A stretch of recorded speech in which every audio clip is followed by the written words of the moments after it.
Bonjour chers parents, bonjour chers enfants. Aujourd'hui nous sommes le vendredi 27 mars 2020 et j'ai décidé de créer ma chaîne YouTube afin de venir en aide à mes élèves et de soutenir les parents durant cette période difficile de confinement.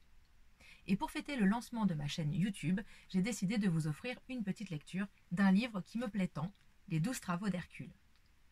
C'est un personnage mythique, légendaire, dont Karine Tournade nous offre un écrit. Et avant de commencer à lire le récit de ces 12 travaux, nous allons d'abord étudier qui est ce personnage, et ceci en lisant l'introduction. Soyez attentifs car il y aura des questions à la fin. 5 questions. Les parents et les enfants peuvent jouer tous ensemble. Vous pourrez vous munir d'un papier, d'un crayon, d'une ardoise, de ce que vous voulez afin de noter vos réponses. Et non, les fautes d'orthographe ne compteront pas.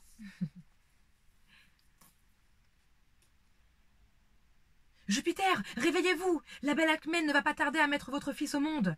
Thèbes est en fête, toute la ville s'agite aux portes du palais. Mercure, calme-toi, gronda le grand dieu. Veux-tu que je me mette en colère? Tu es mon plus fidèle complice, mais ça ne t'autorise pas à me sortir du lit à une heure pareille.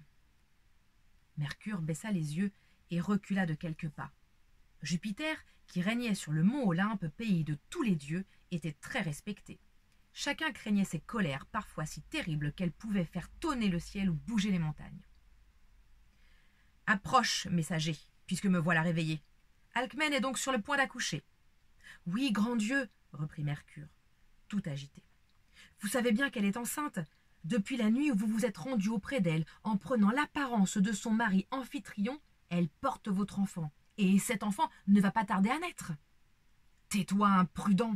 Je me souviens bien de tout cela et me passe volontiers de tes commentaires, interrompit Jupiter.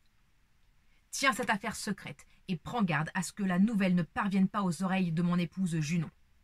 Elle est si jalouse que par malheur, si elle apprenait mon infidélité, elle pourrait devenir folle. Le pauvre Jupiter ne pensait pas si bien dire. Derrière la porte, ruminant sa rage, la déesse Junon écoutait. Jupiter conclut. Mercure, porte-moi ma toge, je vais rendre visite à la belle Alcmène pour accueillir cet enfant exceptionnel qui va naître. Jupiter s'habilla, lissa sa longue barbe bouclée et descendit sur terre.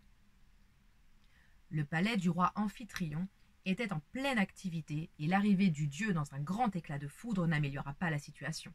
« Bonjour, belle Alcmène, dit-il. Je viens d'apprendre que l'enfant que je t'ai offert ne va pas tarder à venir au monde. Sache qu'il aura un destin extraordinaire. Sa force et ses exploits deviendront légendaires. Il libérera les humains de leurs maux et régnera sur la ville de Mycène. Quant à toi, Amphitryon, accepte cet enfant mi-homme, mi-dieu, et élève-le comme ton propre fils. » Jupiter embrassa délicatement Alcmène et, en prenant son envol, se retourna une dernière fois vers le jeune couple. « Encore une chose, mes amis, appelez ce bel enfant Hercule. » Comme rien n'échappe à la vigilance des dieux, Junon assista à la scène. Folle de jalousie, la déesse décida de préparer aussitôt sa vengeance. « Cet enfant ne connaîtra pas la gloire qu'on lui prédestine, » dit-elle dans sa colère. « Jupiter a eu l'audace de donner un fils à cette misérable Alcmène et prétend maintenant que cet enfant aura des pouvoirs divins. C'est ce que nous verrons. » Junon commença tout d'abord par empêcher Hercule d'accéder au trône de Mycène. Elle s'empressa de placer à la tête de la ville le tout jeune cousin d'Hercule, Eurysthée. Jupiter ne put éviter cette nomination et comprit vite les mauvaises intentions de son épouse. Hercule naquit quelques jours plus tard et se révéla très tôt grand, vorace et de tempérament joyeux.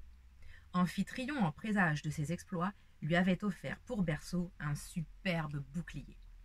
Le jeune enfant était adorable, mais Junon cherchait toujours de nouveaux moyens pour s'en débarrasser. Une nuit, elle s'introduisit dans la chambre de l'enfant endormi et libéra 2 serpents au venin mortel. Mais au matin, certaine de retrouver Hercule empoisonné, elle découvrit au pied du berceau les 2 reptiles gisant, sans vie, étouffés dans la nuit par l'enfant. Junon hurla de colère et jura de venir à bout de l'enfant. Les années s'écoulèrent et Hercule s'épanouit toujours plus grand, toujours plus fort. De grands maîtres lui apprirent à manier un arc, conduire un char ou encore monter à cheval. Bien vite, Hercule surpassa ses maîtres et réalisa de grandes actions. Pour le féliciter de sa force, Créon, roi de Thèbes, lui offrit sa fille en mariage. La princesse Mégara était fort belle, et les deux jeunes gens ne tardèrent pas à tomber amoureux l'un de l'autre. Bientôt 3 beaux enfants vinrent les combler de bonheur. La famille vivait ainsi, heureuse et paisible. Mais sur le mont Olympe, au pays des dieux, Junon ne voyait pas d'un bon œil cette vie douce et agréable. Il lui vint à l'esprit cette idée effrayante. Rendre fou Hercule afin qu'il commette dans sa démence un acte horrible et irréparable. Ainsi, un matin, Hercule devint fou furieux. Il tua sa femme et ses enfants dans d'atroces circonstances. Lorsque la raison lui revint, Hercule découvrit son massacre et comprit qu'il venait de tuer les êtres qui lui étaient les plus chers au monde. Accablé de chagrin, le jeune homme s'en remit aux dieux et alla demander conseil à la Pythie du sanctuaire de Delphes. « Malheur à moi !» s'écria-t-il. « Dites-moi quel châtiment pourrait me faire expier ces crimes !» Entendant ces plaintes, la prêtresse lui répondit « Hercule, tu viens de commettre un acte très grave. Pour te faire pardonner, rends-toi auprès de ton cousin Eurysthée, roi de Mycène, et mets-toi à son service. Durant 12 ans, tu lui devras totale obéissance et accompliras les 12 travaux qu'il t'imposera. Si tu parviens à venir à bout de ces 12 tâches toujours plus insurmontables, tu seras définitivement pardonné pour les crimes que tu as commis. » Le soir même, Hercule se rendit auprès de son cousin. Il lui fallait obéir aux dieux. Et voici pour l'introduction. Alors, as-tu compris qui est ce personnage Hercule? Si oui, tu es donc prêt à réaliser le petit questionnaire. 5 questions. J'ai 5 bonnes réponses. À qui? 4 bonnes réponses. À qui? C'est à moins, tu te rappelles. 3 bonnes réponses. C'est AR. 2 bonnes réponses. C'est AC. 1 bonne réponse ou 0 bonne réponse, c'est NA. Tu es prêt? Alors, à la première question. Question 1. Qui est le père d'Hercule?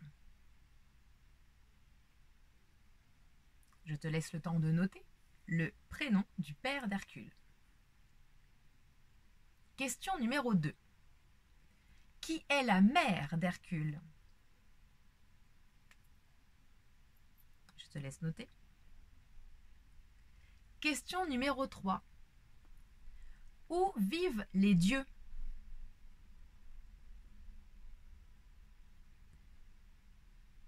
Question numéro 4.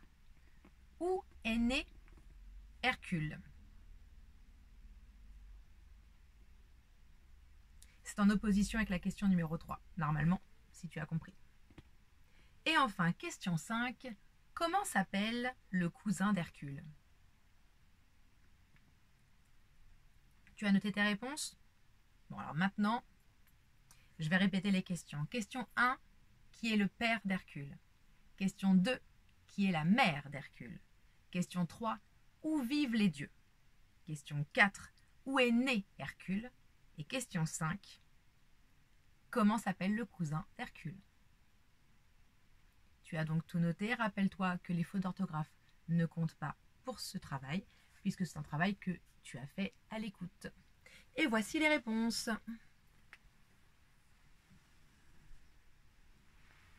Alors, je ne sais pas si tu lis bien.